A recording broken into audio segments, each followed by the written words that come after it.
The debate on guns right now. You saw the president at that extraordinary session on Wednesday seeming to back Democratic proposals. Let's take a look. 97% of Americans want universal background checks, and yet we can't get it done. There's nothing else like that, where it works, people want it, and we can't do it. But you have a different president now. Well, listen, I mean, you went through a lot of presidents and you didn't get it done. You have a different president, and I think maybe you have a different attitude, too. I think people want to get it done. And we're joined now by that Democratic Senator Chris Murphy of Connecticut. Senator Murphy, thank you for joining us right now. You saw the president right there. It sure seemed in that meeting with you he was backing universal background checks, met with the NRA that night, and they came out tweeting no more gun control. Your reaction? Well, listen, the president has the potential to move mountains here. The gun lobby, as I noted in that meeting, has had a veto power over legislation that 97% of Americans support, universal background checks. And if the president wants to do this, all he has to do is get about 10 or 15 Democratic Republican senators to the table.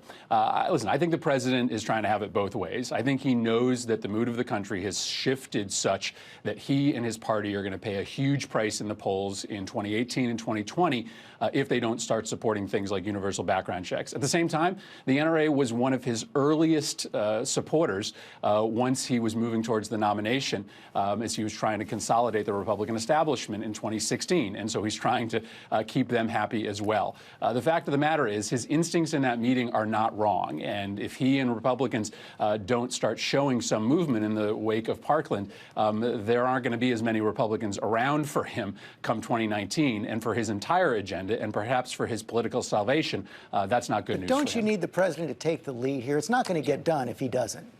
Yeah, he sort of sent us out of that meeting and said, you guys go work it out. You know, work the universal background checks in with the Fix NICS bill, the piece of legislation I have with John Cornyn. You know, but as I told him, that can't happen if he's not willing to lead. Republicans have been so tied to the NRA over the years that unless he tells them that they have to move, nothing's going to happen. And sort of like what happened on immigration, there's a meeting in which he suggests he's willing to do a deal, and then he walks away from the table. From what I can tell, he hasn't had any conversations with Republicans since that meeting to try to push them to get to an agreement. So do you have any hope that he's going to come back around to your point of view on guns? I have a feeling he's going to continue to bob and weave. And what I take confidence in, though, is that the movement that he showed in that meeting is reflective of, you know, what are at his foundation not terrible political instincts. And maybe his performance in that meeting is a signal to Republicans that if they don't deal on the issue of background checks, that they're going to pay a price because they're on the ballot in 2018, not the president. You're also a member of the Senate Foreign Relations Committee. Let me pick up on this conversation about Jared Kushner with you as well. I mentioned with Chris Christie and Reince Priebus this story how his father Charles Kushner met with the Emirates finance minister trying to get Qatari finance minister trying to get financing for their skyscraper here in Manhattan. Did not get that financing, and then a month later, according to The Intercept, I want to read you this.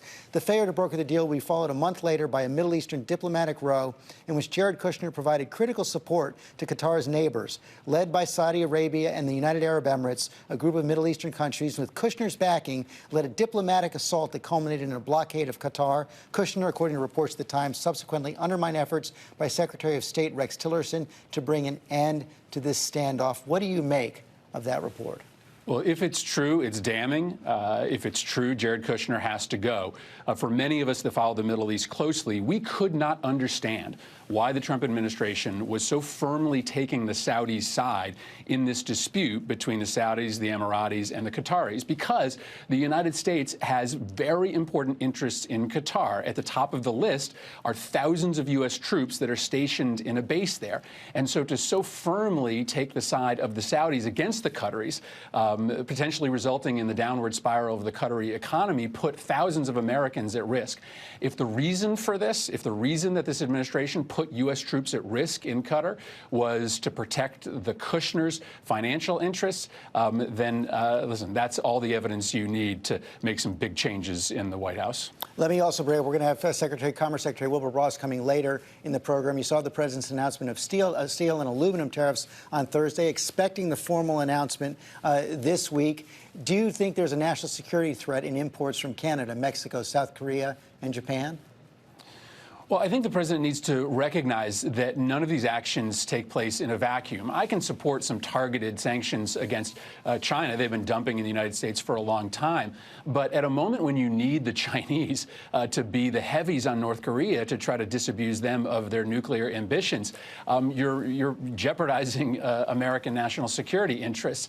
And the president's new enthusiasm for opening up a trade war with Europe is also a gift to Russia that loves it when the United States and Europe start to split. So I just think the president needs to understand that there are times when these targeted sanctions are necessary, but you've got to do it at the right moment, and you have to realize that none of it takes place in a vacuum. Chris Murphy, thanks for your time this morning. Thank you.